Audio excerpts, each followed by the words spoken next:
और बिहार में पिछले एक सप्ताह से मांझी पुराण जारी है। रविवार को केंद्रीय मंत्री जीतन राम मांझी की जुबान एक बार फिर से फिसल गई। हम के विधायकों और कार्यकर्ताओं को संबोधित करने के दौरान मांझी ने खुलेआम दावा किया कि सभी सांसदों और विधायकों को कमीशन मिलता है, वो भी 10%। हालांकि इस दौरान उन्हें एहसास हो गया कि हॉल में बैठे पत्रकार इसे खबर बना सकते हैं, लिहाजा पत्रकारों को लगे हाथ नसीहत भी दे डाली। सुनिए कमीशन की कहानी कैसे खुद जीतन राम मांझी ने सुनाई। अरे हमारा 3 लाख रुपया मिले है, लमनी में धान में भूया बोला है। आज बतावा ना, नारायण मांझी के जो गलती है कोई करते जी, अब पत्रकार के कहवे तो दूसर बात तो हनियो कह देवा है। हर MP MLA कमीशन ले है जी। हम पर साल वाला कहली कि 5 करोड़ मिला हो ना भाई, अगर 10 पैसा मिले है तो 40 पैसा ने 40 लाख हो जीतो।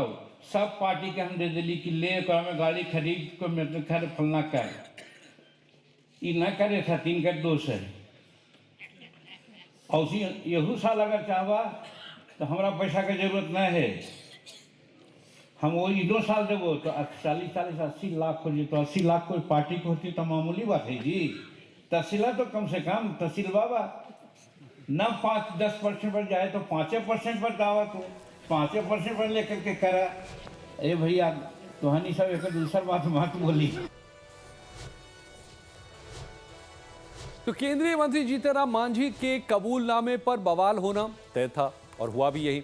दिल्ली से लेकर पटना तक की सियासत गर्म हो गई।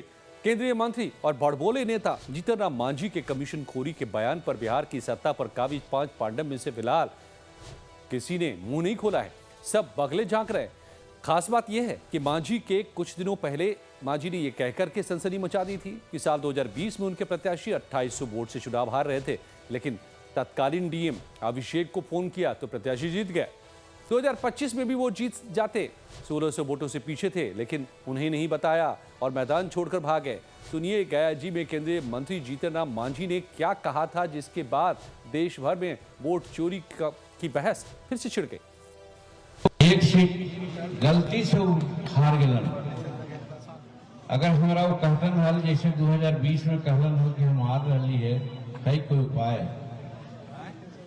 उस समय 2700 वोट से हारे थलन, हम प्रयास के लिए जीत गए। इस साल वो मात्र 1600 वोट से हार रहा। दुर्भाग्य हमारे है, उनका का दिमाग हो गई, हमरा से बात न करें और सीधे मैदान छोड़ के भाग गए। जो साथी जो 2020 में जो कलेक्टर अभिषेक सिंह जी अभी त्रिपुरा में है, वो टेलीफोन करे थलन कि सर हम तोरा 2700 वोट से पीछे है, लता जिता दिलिए है, अभी तो 1600 वोट से पीछे है, जितावे में कौन दिक्कत है। हम माथा ठुकली कि हमारा पास अगर जानकारी हुआ था तब ना, तो चल गया घर है। खैर कहे के मतलब कि हम जे रात दिन जनता के काम ला बैठल रहे ही गया में। तो ये बात अलग है कि विवाद बढ़ने के बाद जीतन राम मांझी ने पल्ला झाड़ लिया और सारा ठीकरा मीडिया पर फोड़ दिया, लेकिन कांग्रेस प्रवक्ता आसिफ नाथ तिवारी ने मांझी को आड़े हाथों लिया था।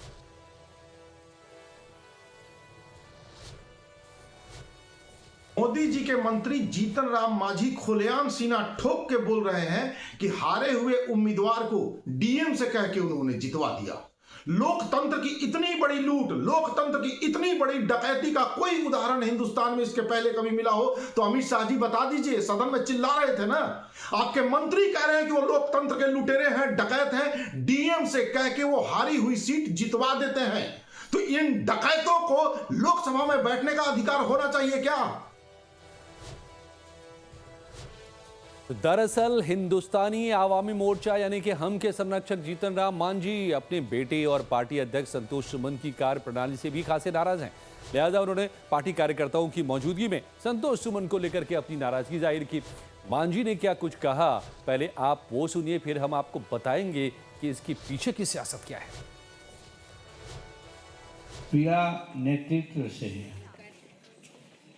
जिनकर हाथ में नेतृत्व दिली और नेतृत्व करे था उनका थोड़ा जुझारूपन दिखलावे के चाहिए।